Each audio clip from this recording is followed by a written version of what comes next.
hierarchy and its complex relationships in economic systems. I will try to give particular emphasis on criticizing. I mean, basically the frame of my speech is just in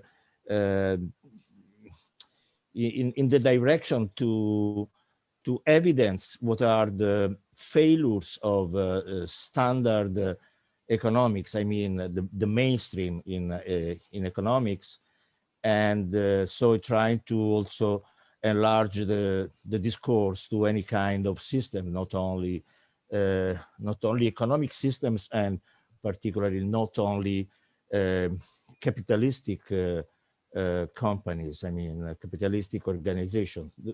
Basically, one of the main issues just that the capitalistic organization, I mean, the companies have a type of hierarchy which is pretty different from other types of hierarchy. So that's the main point. So when we are speaking about hierarchy, we are speaking of a complex phenomenon that can assume different forms, different meanings, and different implications. So that's why this deepening that I suggested to do.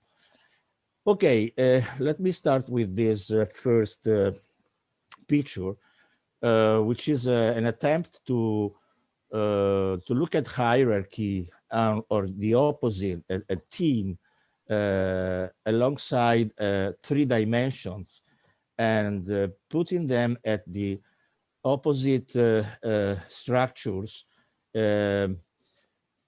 on 3 dimensions that can be combined in different ways, and can have the, let's say, the pure hierarchy in the orange cube, and the team in the green cube at their opposite extremes.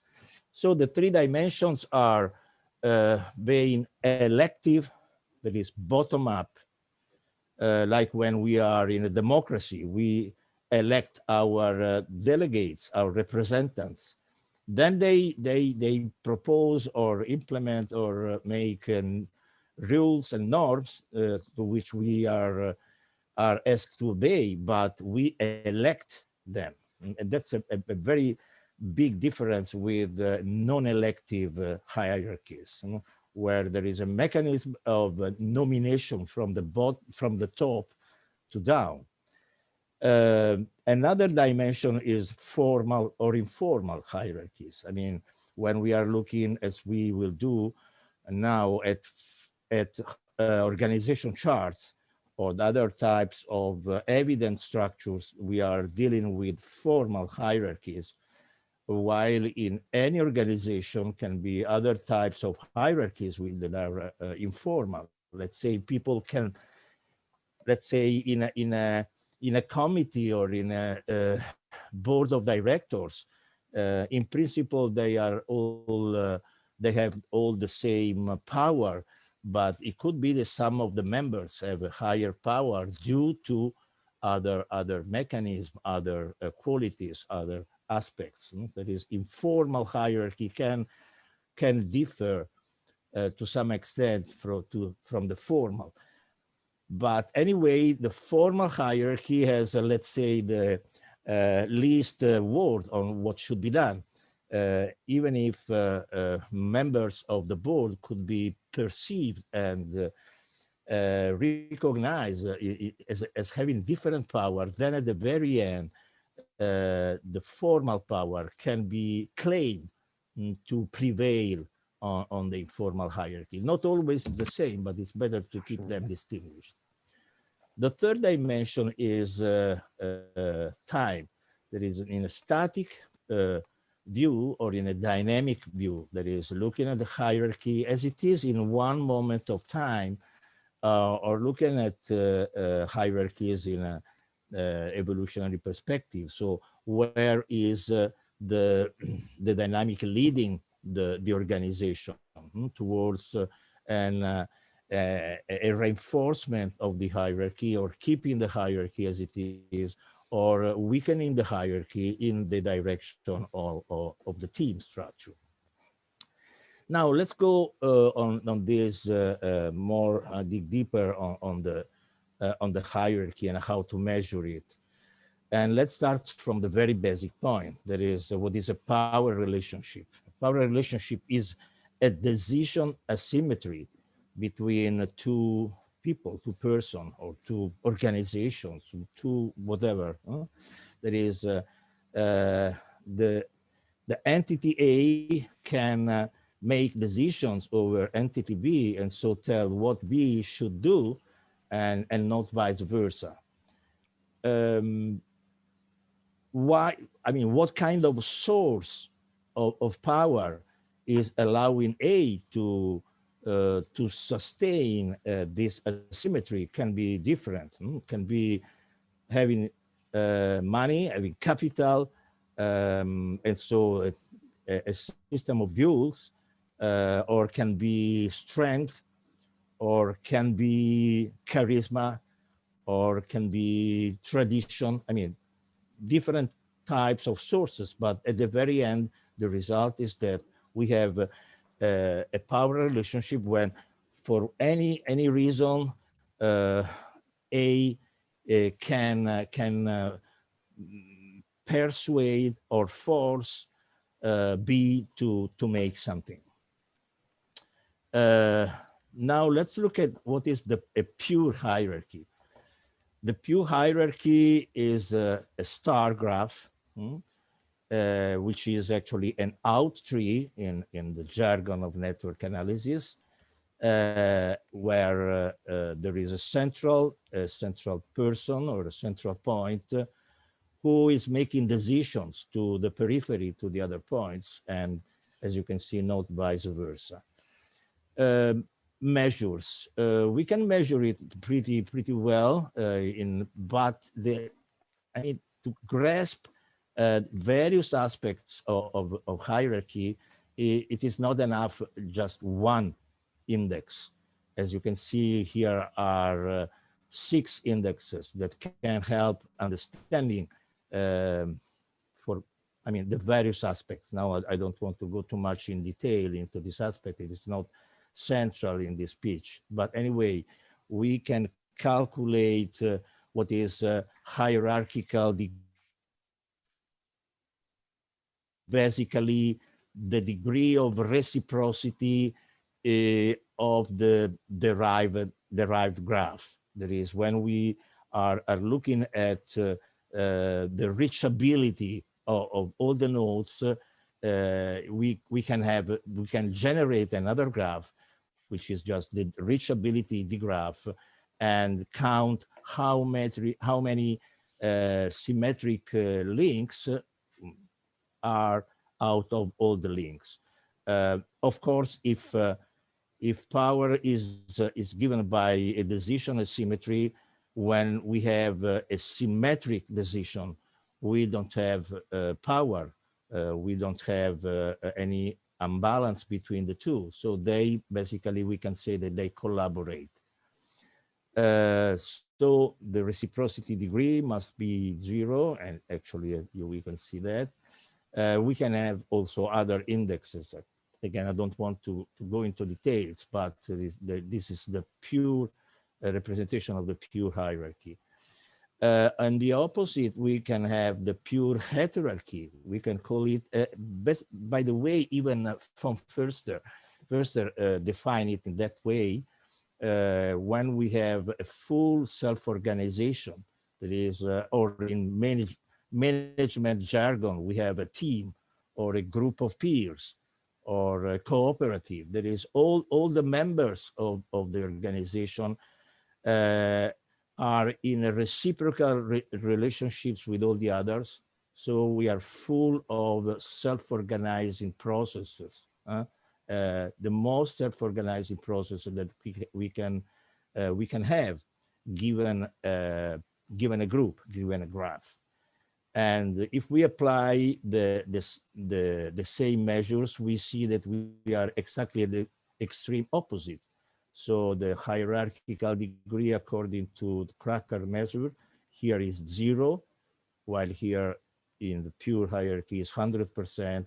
Here reciprocity is 100%, here is 0%, etc., etc. So we are exactly at the opposite extremes. Now, it's important to distinguish, let's go into the differences between hierarchies. This coercive hierarchy is this is another out tree. Let's say it's the more standard organization chart. You know, here this could be the CEO or the general manager of the organization. Then we can have middle management and then the operatives. Coercive hierarchy is when there is again an out tree, no, in the top-down relationship, and actually at the very top of the, at least of the capitalistic companies, organizations, there are capital owners, because they actually start to identify and nominate the CEO and the board of directors, and then from here top down to the operatives. Now, this is quite very important because we said that the asymmetric relationship is the fundament of the power relationship. But the asymmetry that we find into the organization is an asymmetry that starts before the organization itself. It starts in the society, and it is the asymmetry between the owners of capital and the owners of labor. So in the specific organization, we just see an instantiation of the general asymmetry that we can find in the society. There is not only this asymmetry could be not only related to capital. Let's look at the parties, bureaucrats in communist countries, or religious leaders in theocracy. No? So the point is that there has been a class that usually is the same as in the communist regimes. There is the class of the nomenclatura, and that's the concentration of the power. So which nominates the CEO, that is the top of the companies. And this is exactly what happened in the Soviet Union. I don't know exactly in China, but probably there is something similar. Maybe Jason can tell us how it happens there. But anyway, in Soviet Union was exactly the same mechanism. So were not the workers electing their boss were nominated by the Communist Party, by the nomenclatura at different levels. And so the same in theocracy. In theocracy as well, there is the caste of religious leaders, and they again command on the others. On the other way, we have the elective hierarchy. And now that I just reproduced the same structure, but what is maybe not clear from the picture, here we don't have the direction of the rows. So this is an undirected graph. So this is not an out tree. This is a tree, but not an out tree, because decisions do not go only this way, top down. Decisions could go even bottom up. So for instance, in a democratic structure, or again in a cooperative, votes flow bottom up, while decisions flow top down. And the very important difference is that the bosses here are elected, are nominated from the bottom, from the operatives, who can remove the bosses themselves. So it's true that there is a hierarchy in the sense that coordination and control is centralized. And that's a very important point. Yes, it's centralized, and now we are going to see why. But this is not coercive because the who is in charge with the responsibility to coordinate can be removed. And usually there is also another very important difference, and is that who is elected to be the boss does not possess the means of production. Let's just contrast, and this is another important point, contrast the capitalistic company and the cooperative. In the cooperative, the members of the cooperative are the owners of the means of production. They are the owners of the company, the owners of the organization. So here, the surplus, which is produced in the production process, goes to the owners of the company, while in the cooperative, the surplus of the production goes back to the owners of the organization, or if you like, of the company, who are actually the operatives. So the operative produce a surplus, produce the plus labor, plus value, but this plus value remains in their hands. And that's a radical difference between the two types of hierarchies. Now, what's important in my view is that standard economics, and when I say standard economics, I say what is taught in 99% of courses of microeconomics or general economics in any faculty, in any department of the world. These two structures are voluntarily left in a sort of ambiguity because they look the same. And the key concept to do this operation is the concept of the principal agent relationship. So standard economics say, okay, there are very good reasons why it's much more efficient to centralize coordination, design, and control. And this generate a principal agent relationship. So a CEO is agent of the owners, and it is principal on the second level of the hierarchy, and so on. And so standard economics presents the problem as if these were the natural hierarchical structure of the society. But this way to put issues is that is hiding the radical difference between this structure, which is coercive, and this structure, which is not coercive. That's my main point in this discussion. There is both, of course, both are principal agent relationships, but they are framed in a completely different way. Okay, now, next issue is why hierarchical structure are so diffused. Okay, there is one very good reason, which is that hierarchies are much more efficient in coordination and less costly, especially when they are coercive, not so efficient when they are elective, and much less when they are self-organizing.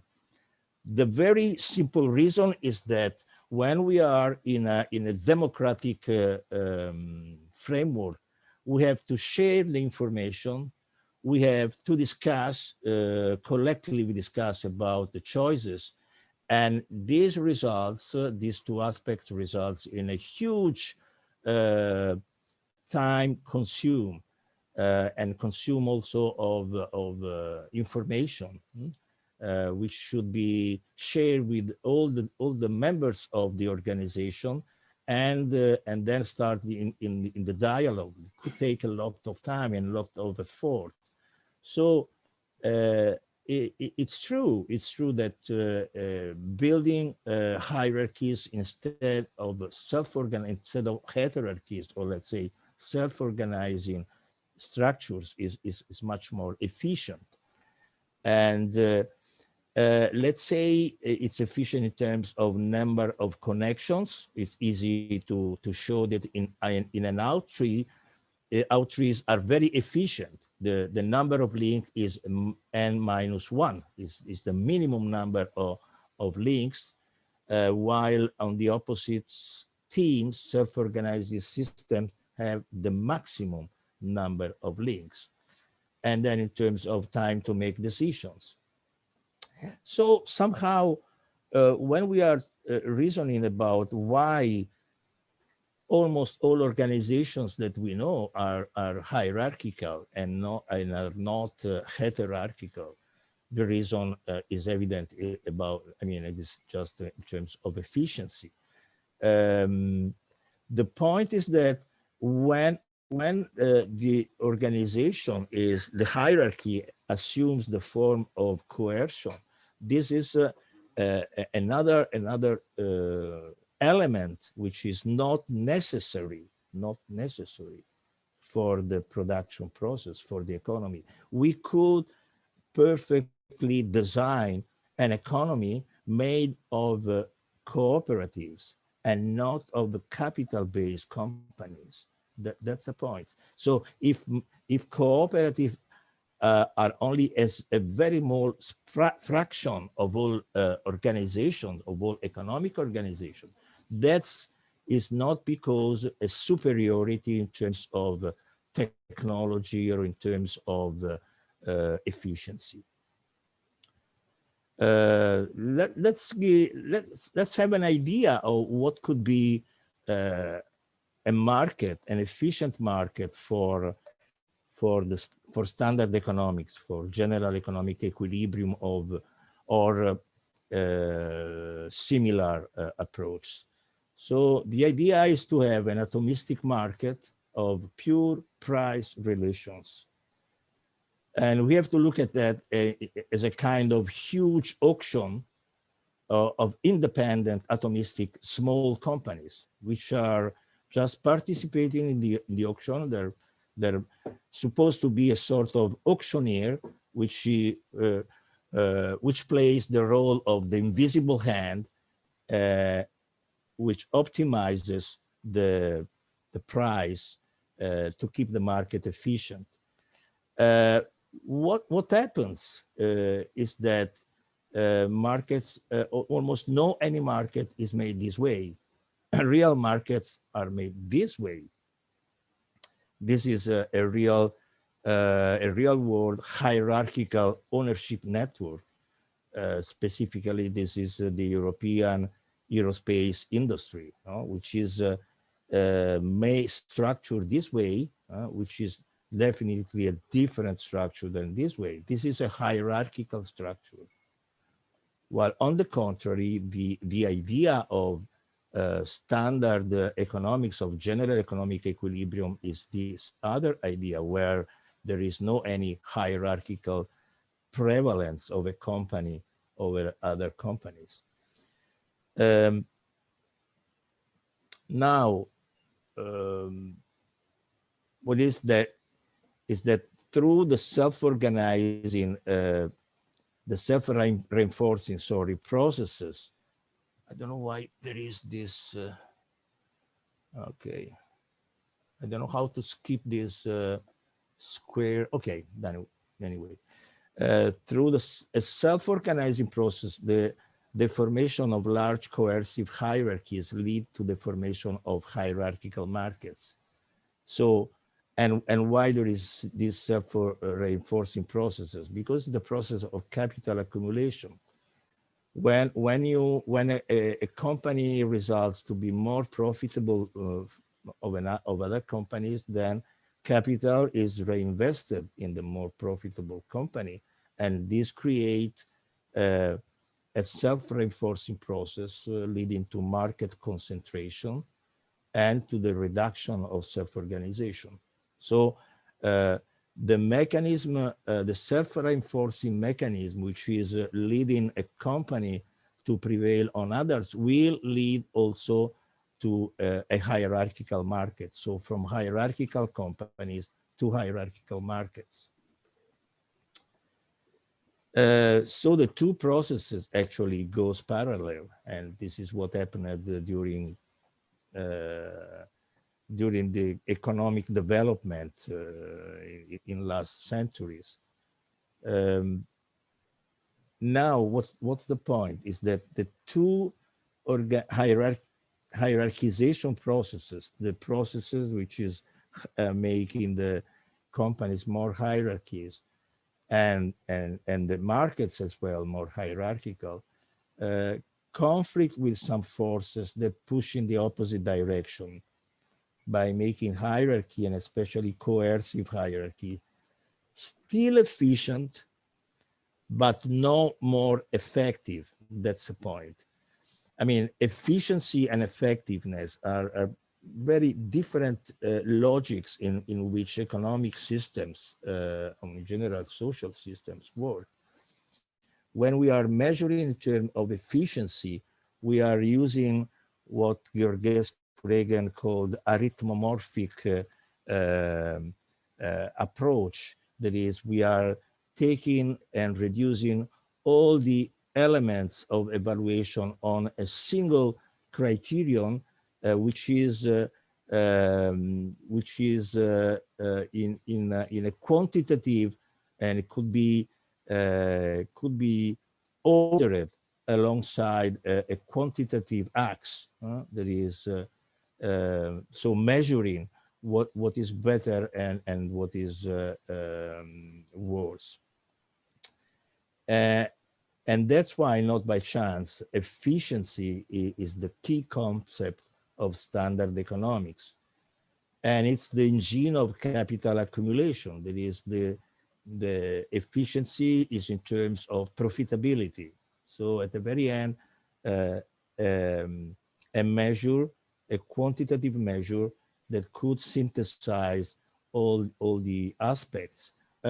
More or less is the same when we are moving at macro level, the GNP, which is supposed to synthesize all the welfare of a society. No, the issue becomes let's be more productive. Let's have a higher GNP.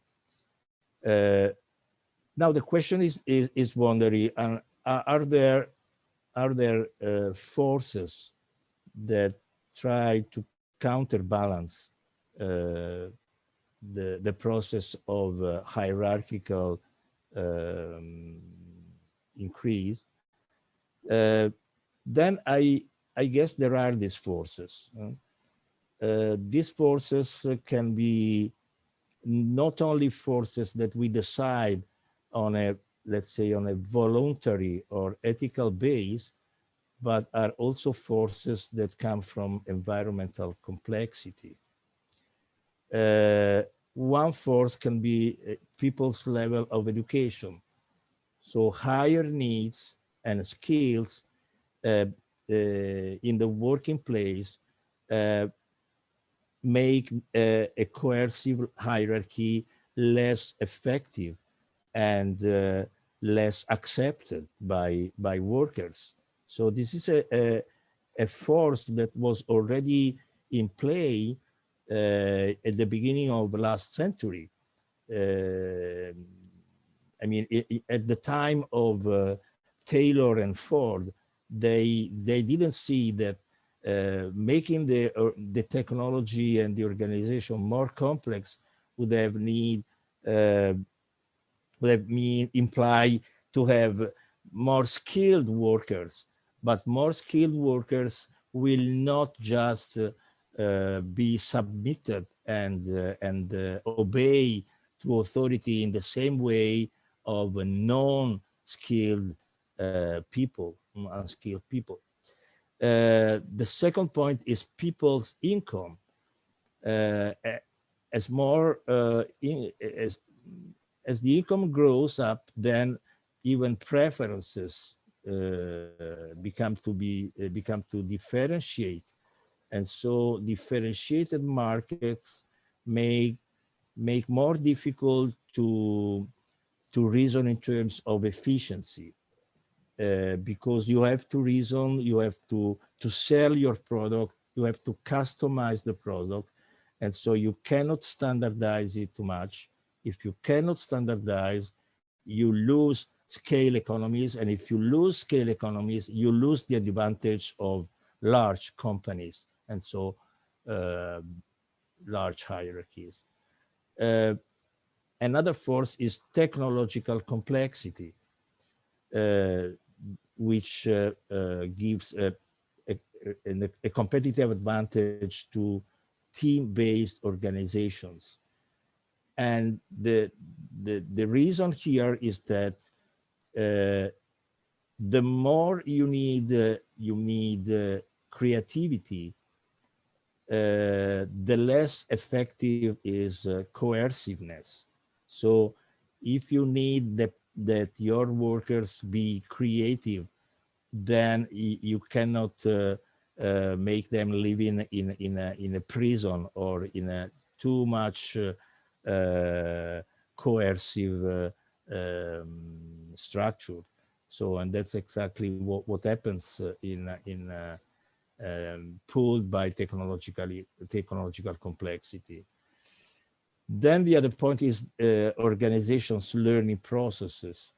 Here I'd like to underline the dual role of learning as a reducer of complexity, but at the same time a producer of complexity. So we, and this holds also for single people, we learn because we want to reduce, to make the environment more understandable. And so we learn to reduce the complexity of the environment for ourselves. But doing that while we learn, it means that we will behave in a more complex way.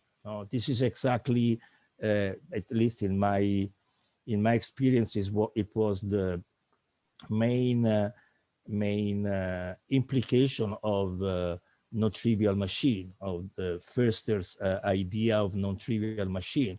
When I learn, it means that I am less and less trivial. So I will answer to the same inputs with different behavior, with different outputs. And the final point is the natural environment. So when we are supporting and claiming sustainability, we are making a very important operation, because sustainability is not an efficiency-based criterion. It is an effectiveness-based criterion. And it is substantially not arithmomorphic. That is, you cannot order different structures alongside just one criterion and quantify its degree of sustainability. So it is something that even, I mean, from a logical point of view, it requires a multiplicity of criteria. And so a logic that is completely different from the logic at the base of standard economics, of economic models, I mean, at least in the mainstream. And further, sustainability is very much related to collective decisions, which further implies multiple criteria and implies also a democratic approach. So where the decisions cannot be only top down, they need to be also bottom up. Okay, this is all.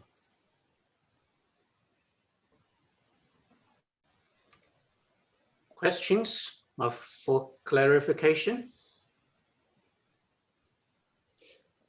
Yes, So one question. One question. The question, what is the meaning of the term arithmomorphic? Erythromorphic. Erythromorphic is an interesting word discussed by Nicholas Georgescu-Reagan. He has been a great thinker in the 50s, 60s, and 70s. He was an economist, and he was one of the founder of let's say the concept of circular economy and the question of the energy depletion, etc., etc. So, and one of his main attacks to standard economics was just the idea that standard economics, the mainstream economics, does not take into account qualities. So being arithmomorphic means that you can reduce everything to a mathematical function, and basically to a function which is not multi-criteria, but which is mono-criteria. So let's have as an idea the very basic concept of production function, you know, the Cobb-Douglas, which is depicting the production process as function of capital, labor, and land, with their coefficients. This is exactly the idea of an arithmomorphic approach to the economy. Thank you. Sorry, I had a question, please, Jason. Sure. Lucio, very interesting. Thank you.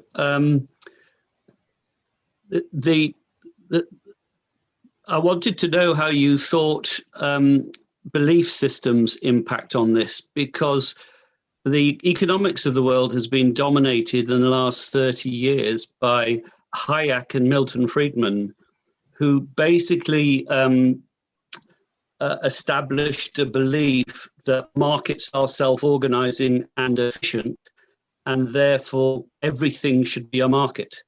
So we've seen some areas that I fundamentally believe shouldn't be markets, like health systems, be turned into markets when it doesn't fit.